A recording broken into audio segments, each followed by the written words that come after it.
Hola, ¿cómo están? Mi nombre es Luis Gustavo Mamani Pasa. Soy estudiante de la materia Hardware 1 de la carrera de informática en la Universidad Mayor de San Andrés. La materia es la digital, ingeniero Reinaldo Ceballos Daza. Y en esta oportunidad voy a hablar sobre lo que son los niveles de tensión. Antes de hablar de los niveles de tensión, vamos a definir lo que son las fuentes de poder. Que bueno, en este caso son un dispositivo principal para el funcionamiento de una computadora, ya que se encarga de suministrarle energía o nivel de tensión y niveles de corriente. En nuestro caso, las computadoras utilizan distintos niveles de tensión y por ende también requieren distintos niveles de corriente. Entonces, esa es la funcionalidad de una fuente de poder. Ahora podemos hablar de lo que es el proceso de conversión. Todos en casa tenemos una fuente de corriente alterna, que en este caso es una onda senoidal. Y bueno, lo que hace la fuente de poder es convertir esta onda senoidal en una corriente continua, como se puede ver acá. Esta es una fuente ideal. Es lo que se busca, tener un nivel de tensión que sea uniforme a lo largo del tiempo. Bueno, nuestros dispositivos y nuestra computadora lo que necesita para funcionar es una corriente continua, pero lo que tenemos es una corriente alterna. Entonces, el trabajo que hace la fuente vamos a ir explicándolo en lo que es el proceso de conversión. Bueno, lo he separado en algunos pasos que voy a ir explicando uno a uno. El primero es el transformador. Este dispositivo no es más que dos bobinas de alambre que tienen cierto grosor y un número de vueltas que va a definir la cantidad de corriente que puede entregar. Y del otro lado también tenemos de la misma forma otra bobina que bueno, en la entrada cuando nosotros conectamos el transformador aquí es donde entra la onda senoidal y lo que hace es generar un flujo magnético que está representado por estas tres líneas, y al generar el flujo magnético hace que en esta bobina se genere o bueno, que circule una corriente, y conectando una carga en estos puntos se puede tener un nivel de tensión generado a través de esta bobina. Bueno, luego pasamos a lo que es el puente de diodos rectificadores. Pero antes podemos hablar del elemento principal, que es el diodo, que se los representa gráficamente de esta forma. Y su característica es que permite la circulación de corriente eléctrica desde el polo positivo hacia el negativo, pero dificulta el flujo de la corriente en sentido contrario. Y esto lo podemos evidenciar en la curva característica de un diodo. Como pueden ver, tenemos el eje de voltaje y de las corrientes. Antes de llegar a 1 voltio, la corriente ya puede circular libremente, pero si vamos al lado contrario, para el más mínimo nivel negativo, podemos ver que no llega ni a un 0.2 microamperes, que bueno, algún dispositivo electrónico no podría trabajar con ese nivel de corriente que va a circular. Bueno, estos son ejemplos, imágenes físicas de este dispositivo. Bueno, como les mencionaba, tenemos una onda senoidal de entrada y una tensión de salida, pero bueno, en este caso hablamos de un rectificador de media onda, donde este circuito lo que hace es aprovechar los ciclos positivos de la onda senoidal. Cuando pasamos a los ciclos positivos, esta bobina genera un flujo de corriente en este sentido. Y al estar correctamente polarizado el diodo, deja fluir la corriente. Pero cuando pasamos a los ciclos negativos, la corriente intenta circular en el sentido contrario, pero el diodo no lo permite. Entonces obtenemos esta tensión de salida.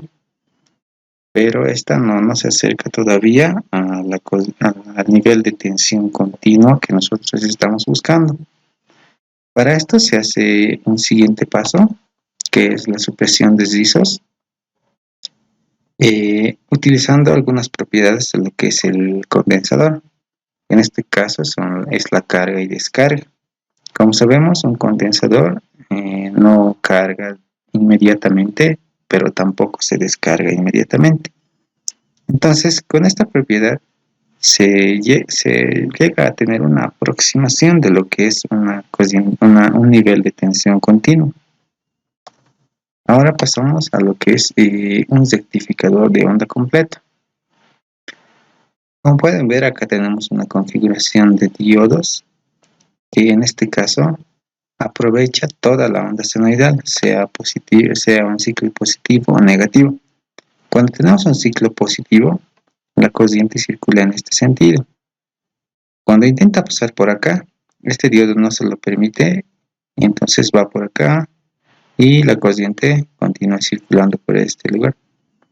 Pero cuando pasamos al ciclo negativo, la corriente circula en este sentido. Intenta ir por acá, pero no se lo permite este diodo, y entonces pasa por acá, llega hasta acá, y la corriente sigue circulando en el mismo sentido. Es por eso que tenemos esta gráfica o esta salida de tensión. Esto se lo podría ver en un taller práctico en un osciloscopio. Y bueno, la supresión de rizos en estos casos se puede utilizar doble con dos condensadores y una bobina, que esta garantiza el flujo de la corriente y estos suprimen los rizos lo más que puede. Y así se genera casi un nivel de tensión constante. Pero por el tiempo de carga se sacrifica un cierto nivel de tensión, ya que, bueno, como podemos ver en la gráfica, no llega al pico del nivel de tensión. Y bueno, he buscado algunos diagramas de fuentes de poder. Por ejemplo, que bueno, es un modelo bastante antiguo, ya que entrega -5 y -12. Las fuentes actuales solamente entregan 12, 5 y un 3.3. Que bueno, el 3.3 es utilizado mayormente por los microcontroladores que requieren bajos niveles de tensión y bajos niveles de corriente. Esto es por la disipación de calor. Con 5 voltios se alimentan los puertos USB y otros dispositivos. 12 voltios son para los ventiladores y sistemas de refrigeración y algunos otros dispositivos que tienen mucha importancia. Pero una curiosidad es que esta fuente tiene que entregar niveles de tensión con rizos tan pequeños que, bueno, al conectar nosotros la energía eléctrica que tenemos en casa, antes de pasar al puente de diodos o al transformador mismo, que es son estas bobinas, ya hace un proceso de filtrado, ya que la señal senoidal que se nos entrega a casa no es perfecta como hemos visto en las gráficas.